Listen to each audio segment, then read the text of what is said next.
تو حضرت عبداللہ بن رواحہ یہ حضور کے درباری شاعر ہے،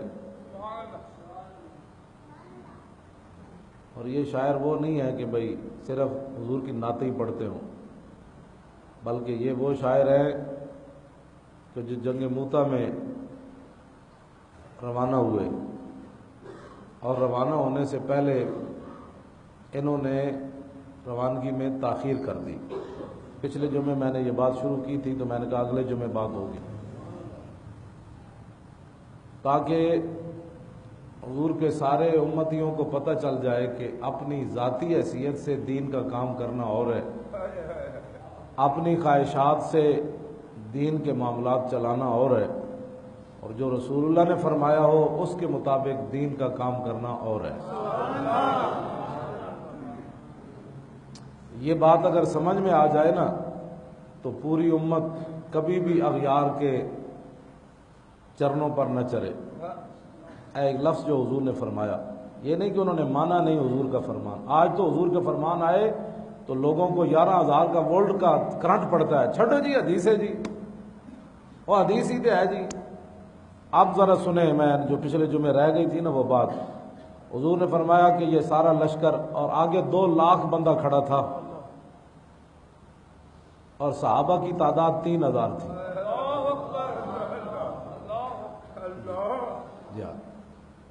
تو یہ 3,000 حضور نے روانہ فرما دیے، اور کتنے کھڑے تھے؟ 2 لاکھ بندہ آگے کھڑا تھا، اور وہ سپر پاور کے ہر جو اسلحہ سے لیس کھڑے تھے۔ صحابہ کی تو کسی کی تلوار ٹوٹی ہوئی، کسی کی دندانے پڑے ہوئے، کسی کی پگڑی پوری کوئی نہیں، کپڑے کوئی نہیں۔ صحابہ کی تو یہ صورت حال تھی، اور آج یہ ہر قسم کے کھانے کھا کر گھر بیٹھ کر دین پر تبصرے کرتا ہے۔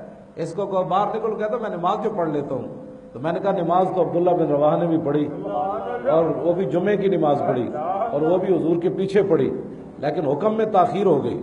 حضور نے فرمایا سارا لشکر روانہ ہو جائے جمعے کی صبح صبح۔ جب میرے آقا نے سلام پھیرا نا تو میرے آقا و مولا نے دیکھا کہ عبداللہ بن رواحہ جو ہے وہ صف کے اندر موجود ہے، تو آپ نے فرمایا ما منعک ان تغدو مع اصحابک، فرمایا تجھے کس چیز نے روکا بھائی، تو صبح صبح اپنے دوستوں کے ساتھ موتا کی طرف روانہ کیوں نہیں ہوا؟ تو عبداللہ بن رواحہ کے الفاظ سنیں، فقال اردت ان اصلی معک ثم الحقهم، حضور مجھے یہ نہیں کہ میں نے جانا تو ہے، سب کچھ میرا تیار ہے، بس میں نے اتنا ارادہ کیا کہ امامت آپ کی، مسجد آپ کی، شہر مدینہ منورہ، تو میں نے کہا آپ کے پیچھے جمعہ پڑھ کے چلا جاؤں گا، میرے پاس تیز رفتار سواری موجود ہے، میں مل جاؤں گا ان کے ساتھ۔ تو کروڑ بار عبداللہ بن رواحہ کے پاؤں جھوم کر میرا یہ سوال ہے صحابی سے کہ جی حضور کی امت کو بتائیں حضور نے پھر آپ کو کیا فرمایا۔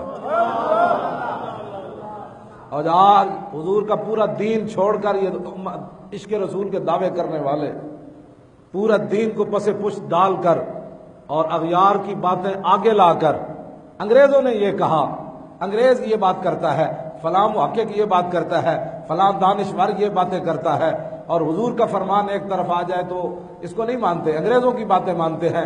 اے عبداللہ بن رواحہ، کروڑ بار آپ کے پاؤں کو چوم کر میرا یہ سوال ہے کہ پھر حضور نے آپ کو کیا فرمایا؟ آپ کی تحسین فرمائی کہ اچھا کیا آپ نے میرے پیچھے جمعہ پڑھا اور پھر آپ چلے جائیں، یہ سنے فرمان رسول۔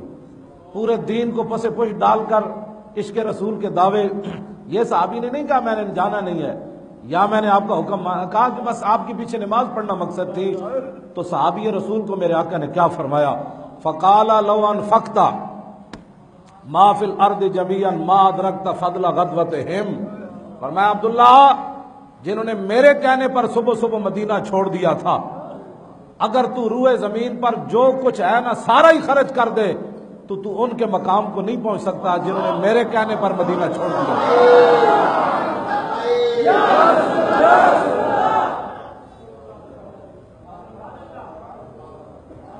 لو انفقت ما فی الارض جميعا، جو کچھ زمین میں ہے سارے کا سارا تو رائے خدا میں خرچ کر دینا، تو جنہوں نے میرے کہنے پر کتنا ٹائم لگا، جنہوں نے میرے کہنے پر صبح صبح مدینہ چھوڑ دیا تھا تو ان کے مقام کو نہیں پہنچ سکتا۔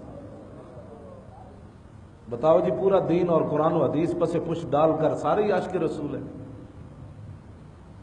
یہی تو ہم رونا رو رہے ہیں، ہمارے رونے کی کسی کو سمجھ نہیں آتی کہ ممتاز قادری کا مسئلہ نہیں تھا، مسئلہ قرآن و حدیث کا تھا۔ لوگوں نے ممتاز قادری کا مسئلہ بنائے رکھا، مسئلہ تو قرآن و حدیث کا تھا۔ حضور کے فیصلے ججوں نے نہیں مانے، یہ فیصلہ مانا نہیں، فیصلے میں صرف تاخیر کی ہے، اور یہ فیصلے پر ہنسے بھی نہیں۔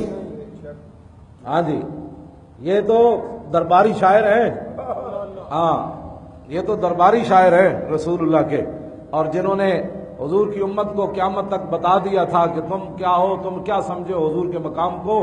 ہم نے حضور کا چہرہ انور دیکھا، کیا دیکھا؟ انہوں نے کہا لو لم یکن فی آیات مبینہ کانت بدیہتہ تغنی عن الخبری۔ یہ عبداللہ بن رواح نے حضور کا چہرہ انور دیکھ کر قیامت تک حضور کی امت کو بتایا کہ اے حضور کے غلاموں، تم نے تو نہیں دیکھا حضور کا چہرہ انور، ہم نے دیکھا۔ کہ کیا دیکھا؟ انہوں نے کہا اگر حضور اپنی صداقت کے لیے کوئی معجزہ لے کر نہ آتے تو حضور کی صداقت کے لیے حضور کا چہرہ ہی کافی تھا۔ یہ ہے بس اتنی بات میں نے آپ کے سامنے کرنی تھی۔ اب پچھلی زندگی کا بھی جائزہ لیں اور آئندہ بھی بندے بن جاؤ۔